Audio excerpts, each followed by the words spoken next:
yet another case study for you for your answer writing classes. अब इसमें हम क्या डिस्कस कर रहे हैं, अगेन बहुत ही इंपॉर्टेंट सोशल इशू के ऊपर ये केस स्टडी है।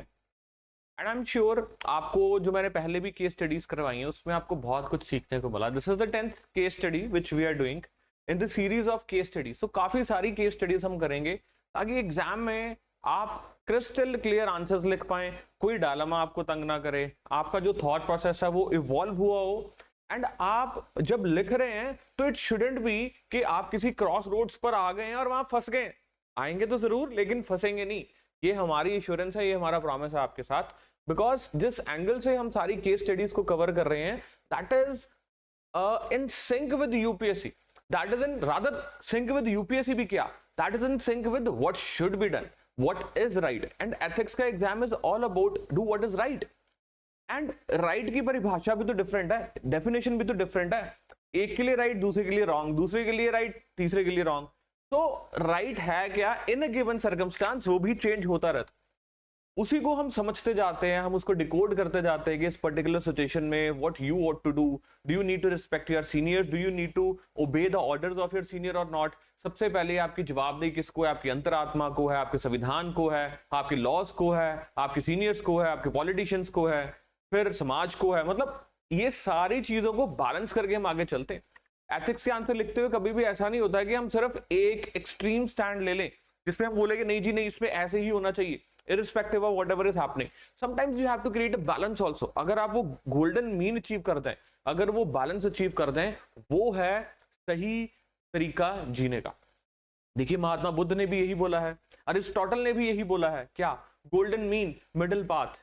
यही आपकी लाइफ को सही कर सकता है। एक्सट्रीमिटीज में नहीं जाना। जो भी पर्सन एक्सट्रीमिटीज में जाता है वो लाइफ में सफर करता है। एंड मैं उसका एग्जाम्पल हूं। आई डेलिबरेटली नहीं, मैं बहुत ट्राई करता हूं but sometimes I can not control that, I go in extremes. तो ये जो एक्सट्रीम्स वाले स्टैंड होते हैं ना, हमेशा आपकी लाइफ को डिसबैलेंस करके रखते हैं, अच्छे नहीं होते।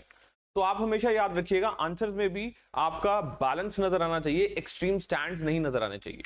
चलिए आज की आंसर राइटिंग की बात कर रहे थे, case study, ethics case study part 10। अब इसमें हम क्या डिस्कस कर रहे हैं, we are going to discuss a case study जिसमें क्या देखा जा रहा है कि इंडिया का जो कास्ट सिस्टम है वो कैसे सोसाइटी को जकड़े हुए है, कैसे वो लोगों के डिसीजंस को आज भी क्या कर रहा है, इंपैक्ट कर रहा है, कैसे दलित समाज को आज भी आइसोलेट करने की कोशिश की जाती है। So this case study pertains to that only. And what is the case study? And this came in UPSC 2015 का एग्जाम। तो 2015 के मेंस के एथिक्स के पेपर में ये केस स्टडी के ऊपर एक क्वेश्चन पूछा गया था, सेम केस स्टडी, वही केस स्टडी मैं आपके लिए लेकर आया हूं। तो इसमें क्या है, आप क्या है, you are sarpanch of a village. अब सरपंच है आप पंचायत के, there is primary school run by the government in your area. So एक प्राइमरी स्कूल है, आइडेंटिफाई कर लेते क्या क्या चीजें। Primary school run by government in your area, यहां पर बच्चों को क्या प्रोवाइड की जाती है, मिड डे मील प्रोवाइड की जाती है। एंड यस, गवर्नमेंट स्कूल है, दे वांट के बच्चे should come into the school, they should enrol, literacy rate भी बढ़े, स्किल भी बढ़े, काबिलियत भी बढ़े, और उसके लिए मिड डे मील भी प्रोवाइड की जाती है, उनको खाना दिया जाता है, मिड डे मील। आ रहे हैं बच्चे, बहुत अच्छा रिस्पॉन्स है, बट होता क्या है, उस स्कूल का जो प्रिंसिपल है फॉर सम रीजंस, वहां का जो कुक होता है, वहां का जो कह लीजिए पहले खाना बनाने वाला कुक था, उसको निकाल के for some reasons, for valid reasons, नए कुक को अपॉइंट किया जाता है। एंड जिस नए कुक को बुलाया जाता है वो दलित कम्युनिटी को बिलोंग करता है। एंड उस स्कूल में more than half of the students जो हैं they belong to higher caste, let us say Brahmins or Kshatriyas. And let me tell you, वर्णा सिस्टम में ब्राह्मण्स, क्षत्रियस, वैश्य, शूद्र, ये 4 वर्ण थे। अनटचेबल्स को तो जगह भी नहीं मिली थी, अनटचेबल्स को तो वर्ण सिस्टम में जगह भी नहीं मिली थी, इसलिए उनको इतना प्रताड़ित, परसिक्यूट किया गया, तंग किया गया। तो मच सो के जहां से वो निकलते थे पीछे उनके झाड़ू बांध दिया जाता था कि भाई रास्ता साफ होता जाए। इनके शमशान घाट अलग, इनके टेम्पल्स अलग, इनके लिए पानी पीने वाले कुएं अलग, इनके लिए बर्तन अलग। Can you imagine the suffering which they had. आपको आज शायद समाज में चीजें नहीं नजर आती होंगी, मे बी आप उतने रूरल एरियाज में नहीं रह रहे हैं, बट स्टिल डिस्क्रिमिनेशन तो फेस की जाती है। चलिए आगे डिस्कस करते हैं केस को, क्या केस है। तो जब नया कुक आता है जो कि एक दलित है, उसको बहुत ज्यादा अप्रिशिएट नहीं किया जाता, उसको एक्सेप्ट नहीं किया जाता।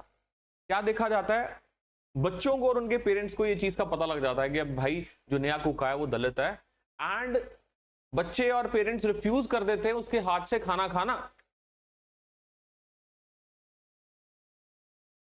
बहुत गलत बात है।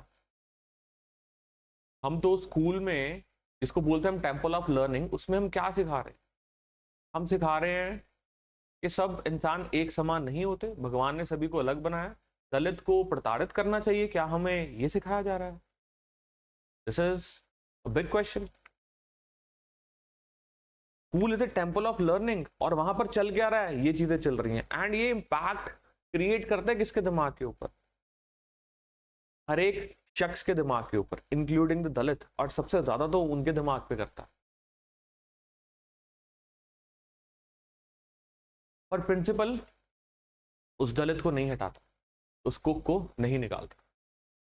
ग्रेजुअली क्या होता है, स्कूल की जो बच्चों की प्रेजेंस थी, एज एन जो एनरोलमेंट थी, वो कम होनी शुरू हो जाती है, धीरे धीरे स्ट्रेंथ जो है वो गिरनी शुरू हो जाती है।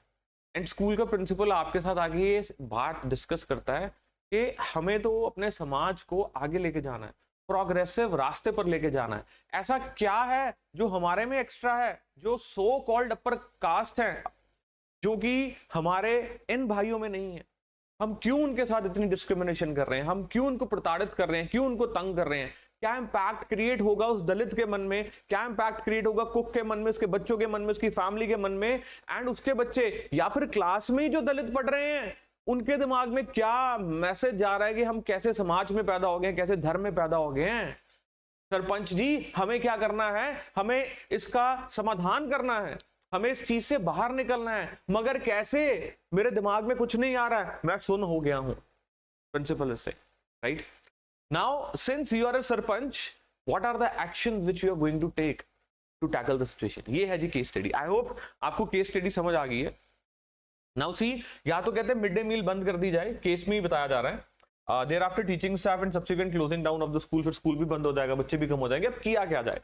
Discuss some feasible strategies to overcome the conflict and create right ambience. What should be the responsibility of different social segments and agencies to create positive and social ambience for accepting such change? तो दो हिस्से हैं। पहले हिस्से में क्या किया जा रहा है, कुछ feasible strategies के बारे में बताया जाए ताकि हम इस सिचुएशन से बाहर निकल पाए, इस कॉन्फ्लिक्ट से बाहर निकल पाए। दूसरा क्या है, रिस्पॉन्सिबिलिटी डिफरेंट सोशल सेगमेंट्स की एंड एजेंसीज की क्या होनी चाहिए ताकि पॉजिटिव सोशल एम्बियंस क्रिएट हो और इस चेंज को क्या किया जाए, एक्सेप्ट किया जाए। तो ये सारे बेस के ऊपर अभी हमें डिस्कस करना है इन दोनों चीजों को। देखिए एक बात समझिए, यहां पर अगर आप रैशनैलिटी लेकर आएंगे ना, यहां पर सारी गेम किस चीज की है, इमोशन की है, धर्म की है। धर्म की मैं क्यों कह रहा हूं, क्योंकि मनुस्मृति में जिक्र किया गया है कि जो ब्राह्मण हैं वो ब्रह्मा जी के मस्तिष्क से पैदा हुए हैं, जो क्षत्रिय हैं वो भुजाओं से, आम से, जो वैश्य हैं वो थाई से, एंड जो शूद्र हैं वो पैरों से। एंड देन अनटचेबल्स को तो जगह ही नहीं मिली वर्ण सिस्टम में। वर्ण सिस्टम जो क्रिएट किया गया था, इट वाज क्रिएटेड ये फंक्शनल स्पेशलाइजेशन हो। जैसे प्लेटो भी अपनी थ्योरी में, अपनी किताब रिपब्लिक में क्या बात करता है, फंक्शनल स्पेशलाइजेशन की बात करता है, प्रॉपर स्टेशनिंग की बात करता है। मतलब कि अगर कोई, लेट अस से if I am good at teaching I should teach, if I am good at cooking I should cook, if I am good at art I should art, I should be an artist, like I am good at dancing I should dance, I am good at singing I should सिंग। ये क्या है, functional specialisation. Not necessarily कि अगर मैं singer हूं तो मेरा बच्चा भी क्या बनेगा, सिंगर ना। हो सकता है वो किसी भी चीज में गुड ना हो, तो जिस चीज में गुड होगा, चाहे वो ऑड जॉब है, let's say he is good at cleaning, he should clean. तो जो जिस चीज में परिपक्व है, जो जिस चीज में संपन्न है, पूर्ण है, मतलब जो किसी चीज में कंप्लीटली टैलेंटेड है या उसको वो चीज करनी आती है, उसको वही चीज करनी चाहिए। बट हुआ क्या, ये फंक्शनल स्पेशलाइजेशन जो वर्ण सिस्टम में डिस्कस किया गया था, ये थोड़ा चेंज होके कास्ट सिस्टम में तब्दील हो गया, जिसमें ब्राह्मण का बेटा नो मैटर जितना मर्जी नालायक हो, वो ब्राह्मण ही रहेगा। सो कॉल्ड, जिसको हम कहते हैं, मैं नहीं मानता, लोअर कास्ट, उसमें नो मैटर जितना मर्जी विद्वान पैदा हो, उसको हमेशा कैसे ट्रीट किया जाएगा, लोअर कास्ट से ही ट्रीट किया जाएगा, वो ब्राह्मण नहीं बन पाएगा। सो फॉर मी ब्राह्मण, क्षत्रिय, वैश्य, शूद्र, these are not caste and these should not be caste। ये एक्सेलेंस, ये वर्क है, ये वर्क की डिस्टिंक्शन क्रिएट की गई है। प्रॉब्लम तब आती है जब आप क्या करते हैं, आप बर्थ के आधार के ऊपर बोल देते। अब बाबा साहेब अम्बेडकर को अपनी जिंदगी में क्यों सफर करना पड़ गया? He was so much talented and इतने ऑड सर्कमस्टांसेस को फेस करते हुए, इतनी तकलीफों को झेलते हुए उन्होंने हिंदुस्तान का संविधान लिख दिया। और शायद अगर उनको ये प्रॉब्लम्स ना फेस करनी पड़ती तो 4, 5, 6, 10 स्टेप्स और हमें उनके टैलेंट के देखने को मिलते। सोसाइटी ने सप्रेस किया, रोका, तो नुकसान किसका है? सोसाइटी का है, समाज का नुकसान है। उस इंसान ने तो अपने आप को प्रूव कर दिया। And all of you know he was a Dalit, and उनको उतना एक्सेप्ट नहीं किया गया। तो इंडिया की अगर हम बात करें, इंडिया में कास्ट सिस्टम आज भी प्रिवेल करता है। कास्ट सिस्टम इंडिया में आज भी प्रिवेल करता है। एंड हिस्टोरिकली जो दलित समाज है उनको डिप्राइव किया गया है, किया जा रहा है। जैसा कि मैंने आपको बताया, आप रविंद्रनाथ टैगोर की राइटिंग्स को पढ़िएगा, आपको वहां पढ़ के समझ आएगा कि क्या क्या चीजों के बारे में बात की है उन्होंने, कैसे कैसे बात की है। बहुत ही चीजों के बारे में गहरी सोच रखते हुए चीजें लिखी गई हैं। तो इसमें हम क्या देख रहे हैं, इस क्वेश्चन में हम देख रहे हैं एथिकल डायलेमा क्या है। एथिकल डायलेमा है कास्ट का। एथिकल डायलेमा है कि क्या अब उसको निकाला जाए या ना निकाला जाए, या रखा जाएगा। रखा जाता है तो स्कूल की स्ट्रेंथ कम हो रही है, स्कूल बंद हो जाएगा। अगर निकाला जाएगा तो we are going against what, our conscience also, against humanity, against constitution, against law. 4 चीजें मैंने आपको बता दी। आप लॉ के अगेंस्ट भी जा रहे हैं, आप अपनी कंसाइंस के अगेंस्ट भी जा रहे हैं, आप संविधान के अगेंस्ट भी जा रहे हैं, आप ह्यूमैनिटी के अगेंस्ट भी जा रहे हैं। तो इन्हीं 4 एंगल्स को हम एक्सप्लोर कर लेंगे कि what is the ethical dilemma, what is the problem. अगर हम उसको नहीं निकालते हैं तो व्हाट इज हैपनिंग, स्कूल की स्ट्रेंथ कम हो रही है। एंड यहां पर आप रीजनिंग करके नहीं कन्विंस कर सकते कि भाई देखो हम सब बराबर हैं, भगवान ने सभी को बराबर बनाया, पैसा क्यों करें ना। You have to tap the emotion.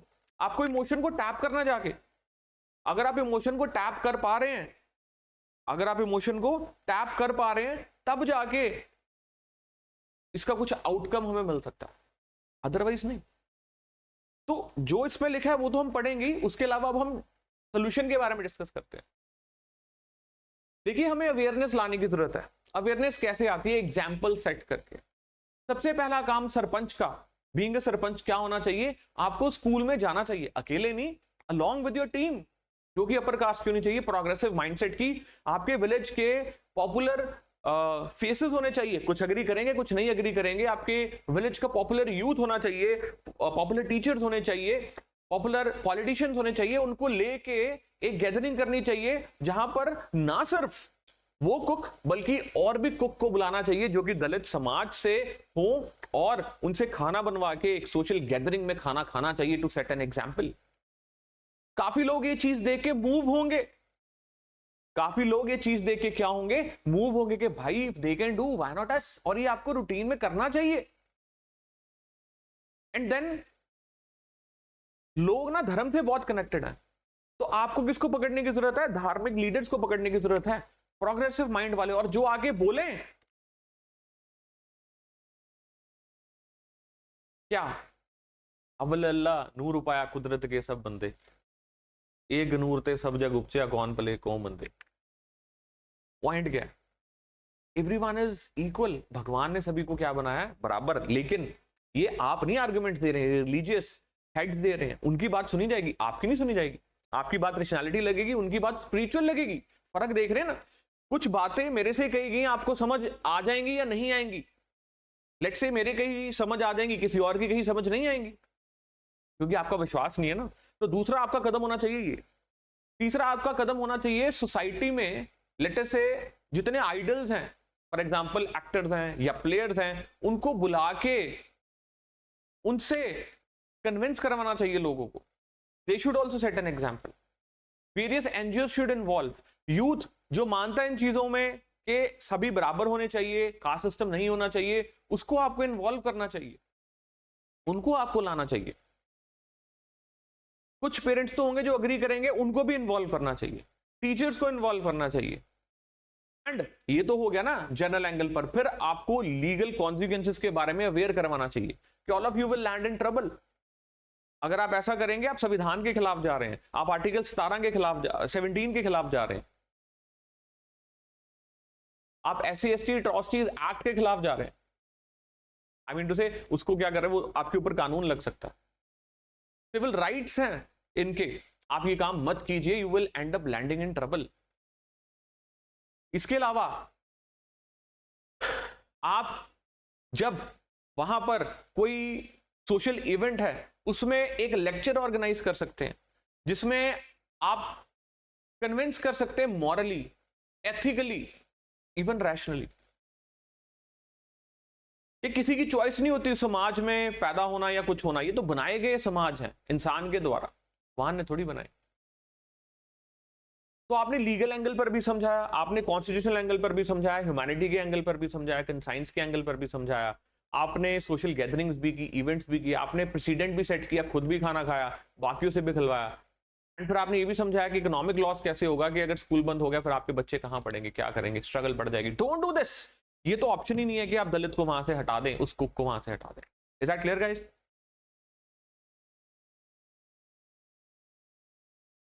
I hope आपको यहां तक समझ आया। चलिए नाउ अब इसका आंसर देख लेते हैं। इंट्रोडक्शन देंगे, जैसा कि मैंने बताया कि कास्टिज्म जो है वो कितना डीपली रूटेड है एंड इंस्पिरेशन कहाँ से लेता है। हमारी सोसाइटी जो इंस्पिरेशन लेती है हमारे रिलीजियस टेक्स्ट से ही लेती है, जिसको चाहे मिस इंटरप्रेट कर दिया हो चाहे सही इंटरप्रेट किया हो, लेकिन कास्ट सिस्टम हमारे यहाँ एग्जिस्ट कर रहा है। It continues to be practiced. However, education is important for children of all classes and castes. Such discrimination can't be allowed to continue in what? Modern democratic India. If upper caste children refuse to take a meal cooked by Dalit, it is they who are at their fault. We must try to persuade upper caste. So, in general मैंने आपको जो point discuss किए, उसके अलावा भी कुछ points यहाँ पर आपको मिल जाएंगे, which you can see as a model answer, that they must be informed that caste-based discrimination would bring disrespect to the whole village and indeed to the state. This can adversely affect what? Development of the village. So general बातें तो आपने basically legal angle पर समझाना है, moral angle पर समझाना है, आपने कॉन्स्टिट्यूशनल एंगल पर समझाना है, आपने ह्यूमैनिटी के एंगल पर समझाना है, आपने एग्जाम्पल सेट करने हैं, आपने इवेंट्स ऑर्गेनाइज करने हैं, आपने पर्सनालिटीज को इन्वॉल्व करना है, इसमें रिलीजियस लीडर्स को आपको इन्वॉल्व करना है, पॉलिटिशियंस को इन्वॉल्व करना है। सो ऑल इन ऑल आपका जो आंसर है इस तरीके से बढ़िया होगा। अब responsibility of different social segments, religious leaders हमने ऑलरेडी इन्वॉल्व किए, पॉलिटिशियंस ऑलरेडी इन्वॉल्व किए, मैंने एक्टर्स भी बात किए थे, कम्युनिटी लीडर्स हो गए, social gatherings, award functions and so on. So this is a holistic answer which has been discussed as well as written over here. So I hope आपको ये केस स्टडी समझ आई, अच्छा लगा, और भी ऐसी केस स्टडीज करते रहेंगे डिस्कस, लेकिन अब थोड़े से आंसर राइटिंग में स्विच करेंगे और टॉपिक्स के ऊपर पहुंचेंगे। Thank you.